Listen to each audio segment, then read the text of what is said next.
Hello and welcome to First Flight, a Star Trek Enterprise rewatch podcast where we are watching and discussing each episode of Enterprise in succession. First Flight is a proud member of the Tricorder Transmissions Network.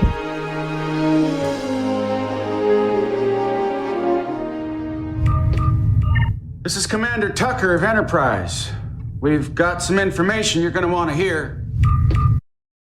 Welcome, Enterprise fans. I am your co-host, Melanie. And I'm your co-host, Abby. And tonight we are discussing Rogue Planet, the 17th episode of Season 1. This episode was written by Chris Black, based on a story by Rick Berman and Brannon Braga. It was directed by Alan Croker, and it aired on March 20th, 2002. But before we begin our discussion, we need to issue a read alert. Tactical alert. All hands to stations. There are potential spoilers ahead. We might end up talking about any part of the series at any time. And now, for a summary of the episode, it's time for Abby's Captain's Log. Okay, Abby, let's go. Captain Starlog Supplemental. Okay, Rogue Planet. Here's my log. While exploring an uncharted planet where it's always night, the Enterprise crew members encounter a group of aliens who are hunting down the creatures that live there for recreation, and Archer has visions of a mysterious woman. Okay, it's time to deploy our Subspace Amplifiers and get into this episode. Abby, curious to hear your thoughts about Rogue Planet. All right. Well, you know, I always like to start with a cold open. And this one, I think that the perfect word for it is adorable. Like, I love that Tripp has an old school camera. I mean, maybe it was modern back then, but it's still an old school camera. Taking pictures of Archer so they can paint his portrait and trying to get the best lighting and make him look heroic. And Travis is chiming in about how it will be an inspiration. And they get a little quip about the Vulcans back at Pajem and how the best ones don't get portraits, they get mummified. Like, this is just a nice little warm, heartwarming bit of our crew to start off. And I really enjoy it. That's so cool. I thought it had adorable parts too. And at the same time, though, for me, I found Archer to be a little bit whiny in this one. He seemed not very into it and kind of grouchy. And I understand posing for the camera and let's do it and this way, that way. It was kind of cute that he was grouchy, but at the same time, a little surprising to me. And especially when Travis made his point, I mean, Archer's a role model here. So he can also be human and be crabby. That's cool. But I just thought that was funny. But I do want to say, woohoo. Nice to have the Oakland shout out. San Francisco East Bay representing. That was cool. My neck of the woods. Well, let's jump right into the big idea here of a rogue planet, because I'm sorry, a rogue planet is really odd. And I understand they said that life can be here. They talked about the heat and the thermal vents and all that. And I know this is just one of those technobabble, hand waves, just go with it kind of things that we know Star Trek has. But really, like, this just seems kind of preposterous even by Star Trek standards. I mean, there's no sun. It's never light. And I know that things grow in the bottom of the ocean like that, but really? Yeah, I had some questions about that also. I understand the hand waving and the technobabble, and we have to just accept it. But I was thinking about photosynthesis and trying to figure out how life is supported on this planet.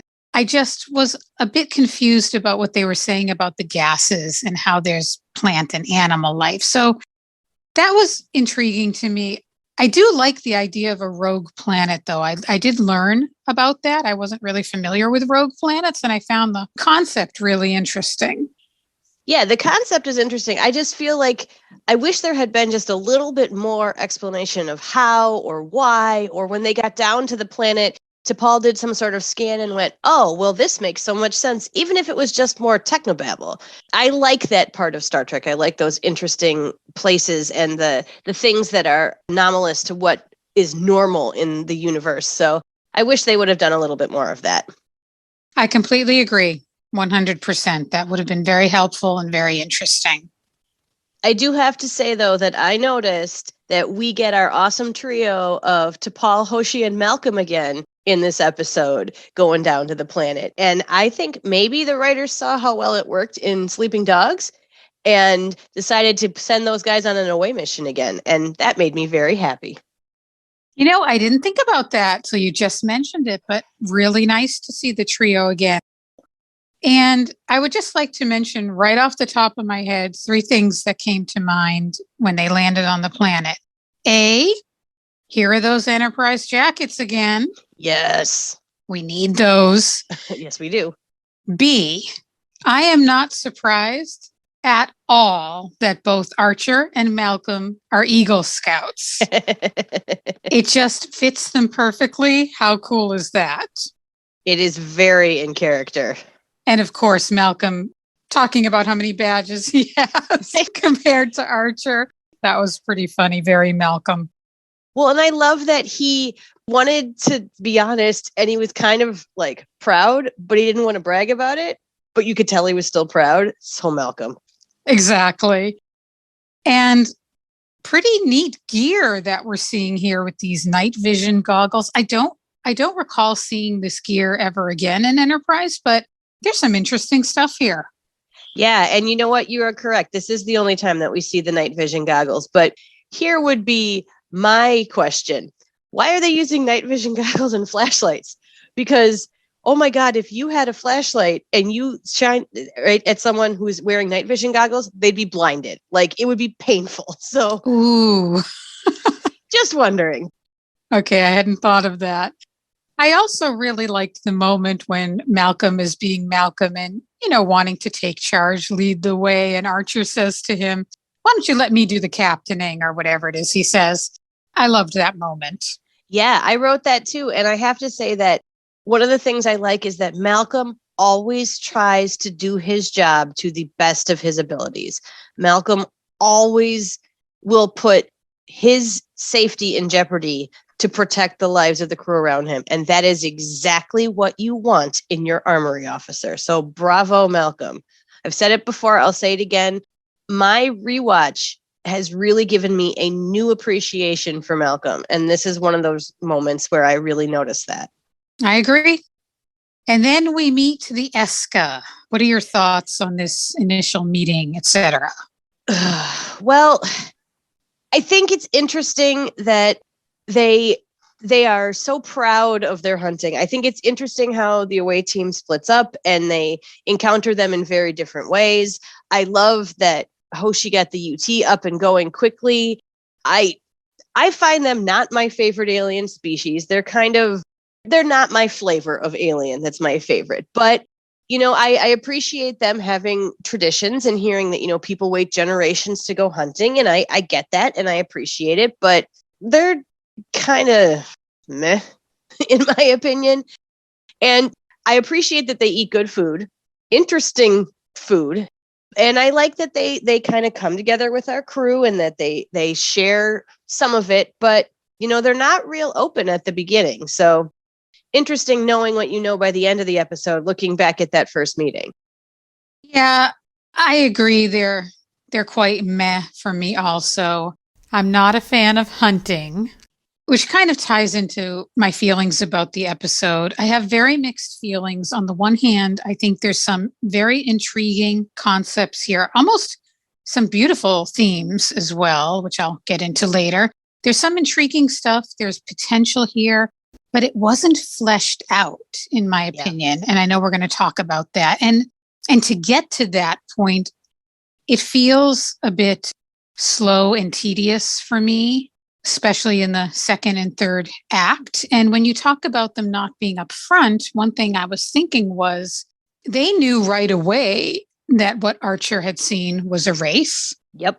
And at first, I thought they weren't revealing it because they didn't want to be judged on hunting a sentient species, or they were nervous about saying that, or they were, wondering what the repercussions would be. But then later, when they do reveal it towards the end of the episode, they say it so boldly and matter-of-factly that it struck me that never really was an issue. I think the only reason the information was withheld, and I could be wrong here, was to just move the story along and have something to do in the second and third act. So I do think there are parts of the episode that are a little bit slow moving, but there's some very interesting concepts scattered within. For example, the idea of a species that can reach out to you telepathically and go into your mind and pull in memories from your past was so interesting to me, and the relationship between Archer and the Wraith, which were my favorite parts of the episode. Yeah, and I was trying to figure out why they withheld that information to begin with as well. And I ended up thinking maybe in that first one they were trying to figure out, do they trust the Enterprise crew? Do they want to reveal it all? Right. And I guess, you can say then too, maybe at the second one, they sure drank an awful lot of liquor. Maybe their tongues were loosened. Maybe they had that trust. But I agree with you that there wasn't really even an in-universe reason given for that. It was just to kind of have more to do with the plot. And, it does kind of make you look back and go, man, you knew he saw a Wraith. So when they're giving Archer all that razzing for seeing, a beautiful woman out in the woods, really? That's what he saw, you jerks. It doesn't endear them to me anymore. I agree. There's also another part during this first campfire that I thought could have been fleshed out, which was this concept of eating meat and how do you obtain your meat and all of that. Mm-hmm. And when T'Pol says, she plainly states, you mean kill the indigenous species? She's putting it right out there. I thought this would have been an interesting concept to explore when Archer said, we've given up hunting and we don't do that anymore. It made me wonder and think about this, meat that chef is serving. Is it replicated? How do they obtain their meat? I just thought it was interesting, and I would have liked to have heard a little bit more about this century's attitude towards that. Because if humans have outlawed hunting and cruelty, as Archer says, it just makes me wonder more about the food practices in this time period. Yeah, for all the food talk that we get in Enterprise and all of the times we see them eating, I would have liked that too, because my family does a lot of meat alternatives, and there's a lot of things out there now which I know weren't available back when the show was out. But there could have been a lot more talk about that, especially with the Vulcans. They've got to get protein somewhere. We know they're vegetarians. Do they have a feeling about meat that's replicated versus meat that's grown versus meat that comes from a living creature? It could have been we need a Star Trek cooking show is what it really comes down to. An in-universe Star Trek cooking show. Abby, I do think you should be the host of that show. Gladly. I have to give a little shout out tie in to our last episode, which was our Enterprise This or That game episode. Mm-hmm. When Hoshi was talking about these boar worms that enter your ear, and Tripp's like, oh, great. She's like, happy camping. I couldn't help but think of the Regulan bloodworms that you mentioned during our game that I've read can enter through the eye. Yuck. That's why I didn't choose them. Yep. That did cross my mind. And I did like that comical moment when Hoshi was like, bye, see ya. I agree. And you know what? I have to say that another kind of comical moment that comes around this time is when they're talking about Archer's dream woman, and you see Archer and Tripp having this talk, and he's like, a nightgown, sir? It's comedic. It's Tripp trying to make light of something so that they can have the discussion that he knows they need to have. Mm-hmm. And may I point out that I don't really think that looks that much like a nightgown. Perhaps he knew it was a nightgown because the poem and all that, but it looks more like a dress, and it's definitely not scantily clad. I mean, you want to talk about scantily clad? They go into decon wearing a third as much fabric as that woman. So poor Archer got a lot of grief for this when it really wasn't. I mean, she was not out there, in a bikini doing an Orion slave girl dance. So come on now, give him a little bit of credit. Abby, I had the same exact thought. It did not read nightgown to me. To me, it looked like a dress, a very nice dress. And I had the same thought. Boy, Archer's getting a lot of razzing here. Well, and I enjoyed not only the conversation when they didn't realize that this was actually a true life form he was seeing. The Archer and Tripp conversation is really nice. And the little like, a poker game back at Jupiter Station speaks to their relationship. But he also has the discussion with T'Pol in the tent. And that speaks very much to their relationship. And you can see they would never have been able to have that conversation even 6 episodes ago. That they have deepened this relationship and they've deepened their trust. And she's able to say to him, if it was a scantily clad man, would you be going after him? And Archer doesn't take offense or get angry at that. Like, he understands where she's coming from and he sought out her advice on this and he listened to it. And as much as he believed himself, I love that he went to the 2 people he knew he could trust and be vulnerable with and had the same kind of discussion. He got some different feedback. And I really appreciate that he went and did that. That really shows a lot about Archer and his character. Absolutely. I enjoyed those scenes very much. So let's talk a little bit about that scene in the mess hall with Tripp and Archer. First of all, can I point out how much I love that he drinks milk? Tripp does. I'm a Wisconsin girl right here. And that is, we drink a lot of milk, just like I might go to the fridge and get a glass of milk. And not a lot of adults do that. So it was very heartwarming and seemed very in character to Tripp for me. Abby, it did not shock or surprise me one iota that Tripp was drinking a glass of cold milk. Very Tripp. And again, this whole scene is just a beautiful exploration of their friendship and their relationship and how they can work things out with each other. And for once, they weren't working. Now they were drinking things, but they weren't working while they were having this conversation. So, that's nice to see them just being a little bit more casual and having their heart to hearts. Abby, I had the exact same thought. This scene was actually my backup Porthos pick because I love it very much. And I love the way it explores their friendship where they can be so open with each other and so comfortable with one another, like you were saying. I really enjoyed this scene. And it was really interesting to hear about Archer's childhood and background connection with this poem and what that means to him. And it gives us a little more insight into Jonathan Archer. Again, it's always wonderful to have these tidbits about him. And I did read an article on StarTrek.com about this episode that pointed out something that I found really intriguing about this Yates poem. Okay.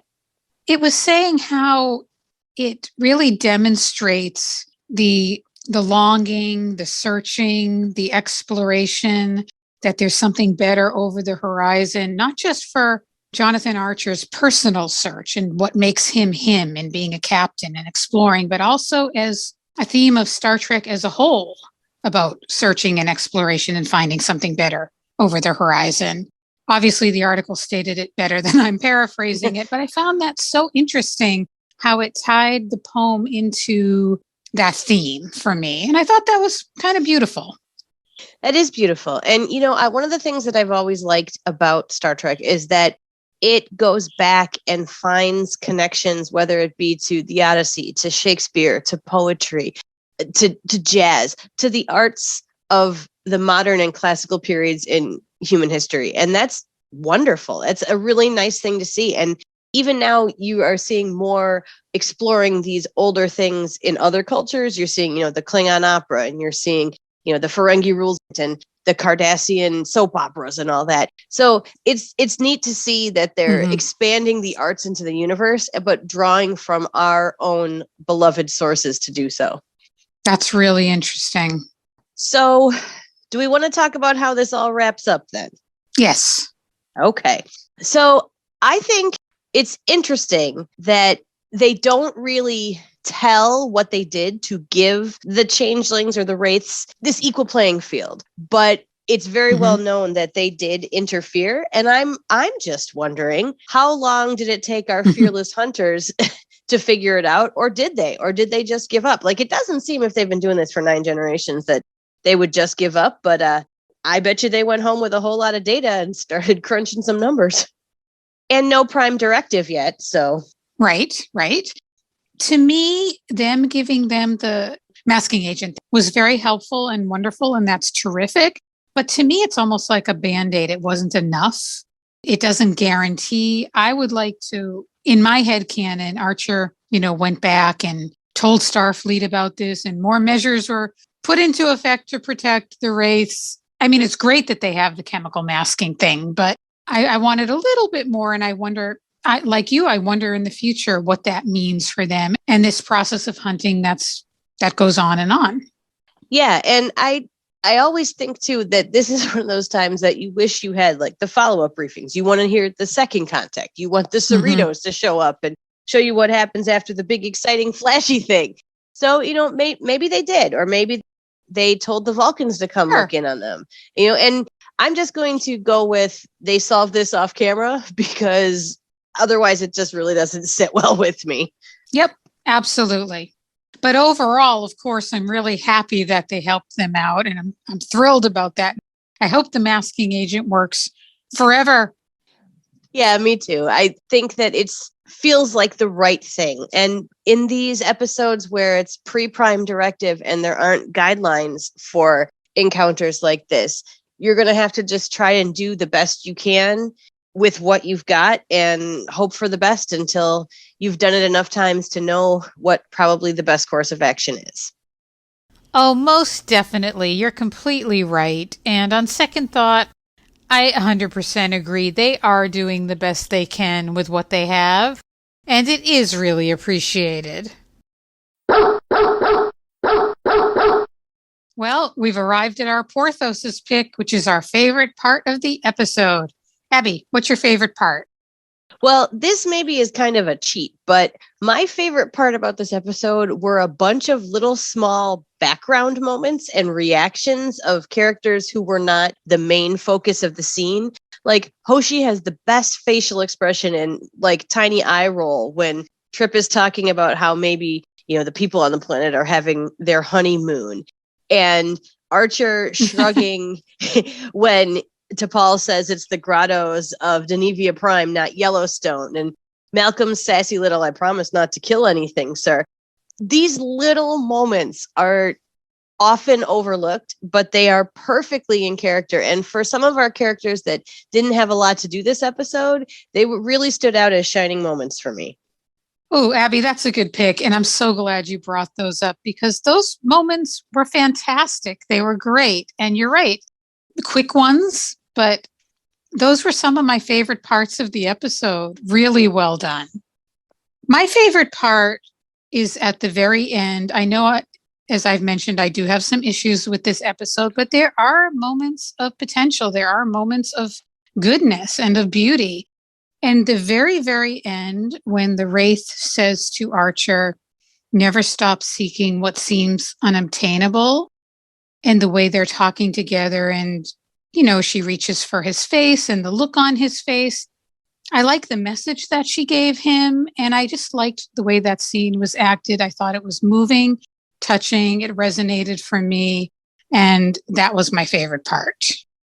Yeah, I like that scene too. And the never stop seeking what seems unattainable is a beautiful little quote. And it should be on a t-shirt or a banner or something somewhere. It's one of those little inspirational moments. But yeah, their connection in this last scene was definitely my favorite interaction between the two of them of the entire episode. Accessing library computer data. Well, it's time for the sharing of some trivia. Abby, what can you tell us about Rogue Planet? I've got another fun one about recycling sound effects. The sound made by the Wraiths in this episode when they transform are the same sounds made by a dying founder in Deep Space Nine. Whoa, no way. Yeah. And as soon as you hear it, you'll never unhear it. Oh my gosh. I have to go find that in Deep Space Nine. That's some cool trivia. I loved finding that out myself. And how about you, Melanie? What did you find out about this episode? Well, I do have some sad trivia to share. The actress Stephanie Nisnik, who played the Wraith, died about 2 years ago at the very young age of 52. And in addition to other acting credits, she also had another Star Trek appearance in the movie Star Trek Insurrection, where she played a Trill. And I just found that very sad. It is sad. A talent gone too soon. Transfer of data is complete. Well, we know what that means. It's time for our Vulcan's verdict. On a scale of 1 to 10 grapplers, how are you rating this one, Abby? Well, I have to say, in my opinion, this is one of the weakest episodes of the season. It's not bad as much as it's just kind of anticlimactic and predictable. And it doesn't really move any of the characters or the plot lines forward to any big degree. And I really feel like this would have worked better if it had a B plot, or maybe as a novel where it could have been, fleshed out a little more, given some more details, told from multiple perspectives. I think that could have done a lot with the bones of this story, which were interesting, but the execution just didn't do it for me. So 4.5 of 10 grapplers for me. How about you, Melanie? Yeah, I'm thinking along the same lines. It's kind of middle of the road for me. There are some slow-moving parts, but there are also some interesting concepts and some heartwarming and beautiful moments. So I gave it a mid-grade rating of 5 out of 10 grapplers. My chronometer's running backwards, sir. Incoming transmission. You read my letter? All right, it's time for Daniels to send us back in the timeline so we can hear from you. Abby, what do you have for us tonight? Well, tonight I have something a little bit different than what we normally do. Normally, we just read out a couple comments that we've gotten from specific listeners, but I want us to go back to our episode we did on Shuttle Pod 1. And on this episode, we asked the listeners if they were more of a Tripp or a Malcolm based on what we saw in the episode. And here's a few snippets of some really lively discussion. So we have one that says, am I more like Tripp or Malcolm? In this situation, at first I had a hard time imagining either, since neither of them panicked, pulled a blanket over their heads, and waited terrified for death. Somebody else said, I'm definitely more of a Malcolm than a Tripp, even though I'd prefer to be more of a Tripp. Also, why didn't Tripp want the fish? And a third little snippet. I always felt Malcolm was written too much as an English stereotype, and occasionally I do struggle to like him. But recognizing that might be because I see parts of myself in him.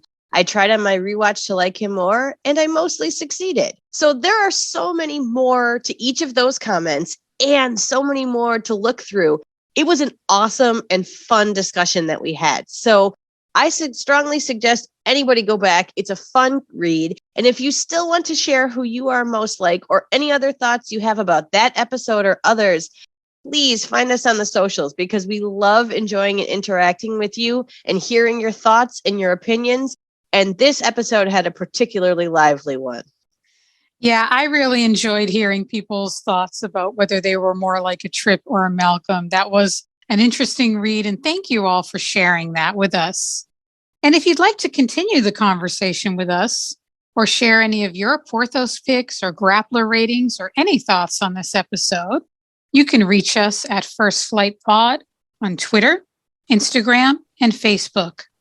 Also, you could write us a review on any of the podcast platforms of your choice. And what's the best way to reach you, Abby? Best way to find me is on Twitter, and I'm at Abby M. Sommer. That's SOMMER.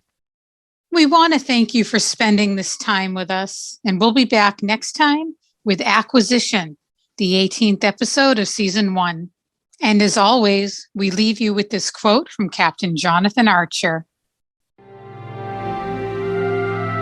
The most profound discoveries are not necessarily beyond that next star. They're within us, woven into the threads that bind us, all of us, to each other.